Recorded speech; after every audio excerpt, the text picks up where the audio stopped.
Dans l'industrie du bâtiment, il y a aujourd'hui un matériau roi, qui est le béton. En maçonnerie, il est systématiquement privilégié. C'est pourtant l'un des matériaux avec le plus fort impact sur l'environnement. Avec le projet de réhabilitation de la Maison des Canaux, la ville de Paris et l'agence d'architecture Grand 8 ont exploré des alternatives au béton neuf. Et ça commence par les aménagements extérieurs avec des murets, jardinières, accès, emmarchements et rampes menant au bâtiment depuis l'espace public. Ils ont été réalisés par l'école locale et itinérante de la pierre sèche en collaboration avec l'entreprise Travail et Vie. Alors la pierre sèche, par son nom expliquant, c'est une technique à pierre sèche, c'est-à-dire c'est comme si on disait une technique à la chaux ou au ciment gris. Donc le fait est que la pierre sèche n'utilise aucun liant, donc pas du tout de ciment, donc forcément les ciments étant issus de l'industrie, pas du tout d'énergie grise supplémentaire. C'est un jeu d'enfant en fait quelque part. On en a tous fait aussi des puzzles, sauf qu'un puzzle est en 2 dimensions. On est plutôt à plat, alors que là on a quand même une 3e dimension qu'il faut gérer, c'est-à-dire la profondeur. Donc le jeu est un petit peu plus compliqué, mais on a le logiciel, le cerveau humain est fait pour ça. C'est une technique non industrialisable, et en reparlant un peu des personnes qui travaillent dessus, ce sont des travaux qui sont non délocalisables. Issu d'une plateforme, presque unique en son genre en Europe, de réemploi et de reconditionnement des pierres et pavés parisiens situés à Bonneuil. Les aménageurs sont venus voir ce qu'on avait, en particulier sur ce qu'on appelle l'annexe, qui est un dépôt secondaire situé à 5 minutes d'ici, et où on stocke les fins de série, les matériaux qui rentrent de chantier qui sont pas en quantité suffisante pour qu'on lance une production à partir de ces matériaux. Et ils ont choisi des matériaux qu'on va leur conditionner en fonction de leurs besoins au fur et à mesure.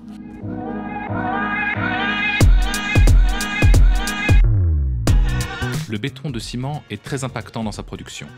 Il consomme beaucoup d'eau, de ressources minérales non renouvelables comme le sable et génère beaucoup d'émissions de carbone. Avec la société Bego Réemploi, une recherche d'une alternative moins émissive a été expérimentée au canot. Le réemploi de dalles de béton découpées sur un chantier du Grand Paris à Porte-Maillot. Les parties les moins ferraillées ont été retenues pour la cohérence des blocs et le coût de la découpe. Les blocs sont ensuite partis en marbrerie pour y être finalisés.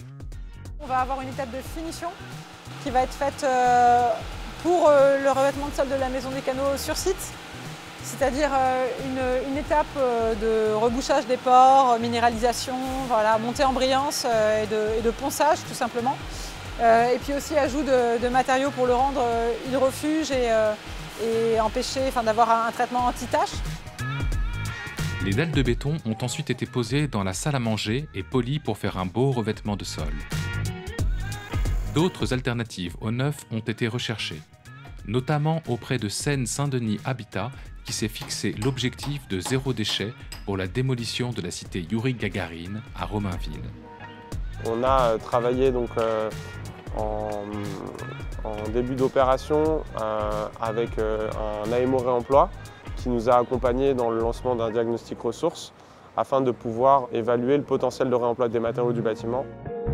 Sur la base de ce diagnostic, la ville de Paris a accepté le don de marches Granito de Seine-Saint-Denis Habitat et a missionné pour les récupérer l'entreprise d'insertion Travail et Vie, en charge notamment du curage, de la logistique et de la préparation des matériaux de réemploi sur le chantier de la Maison des Canaux.